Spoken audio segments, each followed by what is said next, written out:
அன்பானவர்களே, எனக்கு வந்து வயது ஒரு 30 இருக்கும். அப்போ அந்த காலம்.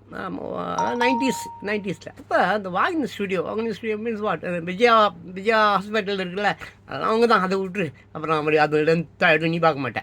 அப்போ அங்க வந்து எம்ஜிஆர் ஏதோ வந்து ஒரு சிறப்பு ஏதோ ஓப்பன் பண்ணுறதுக்காக ஷூட்டிங்கோ ஏதோ சரியா தெரியாது. அப்போ நான் ஒரு சைக்கிள் வச்சுக்கிட்டு தான் சான்ஸ் பார்ப்பேன். ஆமாம், கம்பெனியா போயிட்டு ஃபோட்டோ போட்டு வருவோம். ஃபோட்டோ பின்னாலே அட்ரஸ், அப்போ ஃபோனும் கிடையாது, ஒரு மயிரும் கிடையாது. அட்ரஸ் எழுதி வைப்பேன். சான்ஸ் இருந்தால் கூப்பிடுவானுங்க. அதாவது காலம் பூரா என்னை கூப்பிட்டதே கிடையாது, வேறு விஷயம். அப்போ அந்த என்னடா ஒரே கூட்டமாக இருக்குது, ஆற்காடு ரோடு தானே, அந்த வாசலில் நடுவில் வண்டி சைக்கிளை நிறுத்திட்டு அப்படியே உள்ளே பார்த்தா அங்கே எம்ஜிஆர் எதையோ ஓப்பன் பண்ணுகிறாரு. டக்குன்னு அங்கே நின்று இந்த ஒரு போலீஸ்காரன் என்ன பண்ணிட்டான், சைக்கிள் காற்றை பிடிங்கி விட்டாங்க. ஏங்க அப்போ 5 பைசா தான், வெறும் 5 பைசா தான் காற்று அடிக்கணும்னா.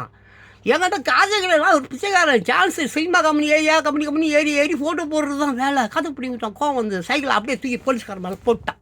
ஒன்று பின்னுறாங்க. எம்ஜிஆர் அங்கேருந்து பார்த்துட்டு ஸ்டாப் பண்ண சொல்கிறாரு. அடுத்த வீடியோவில் பேசுகிறேன்.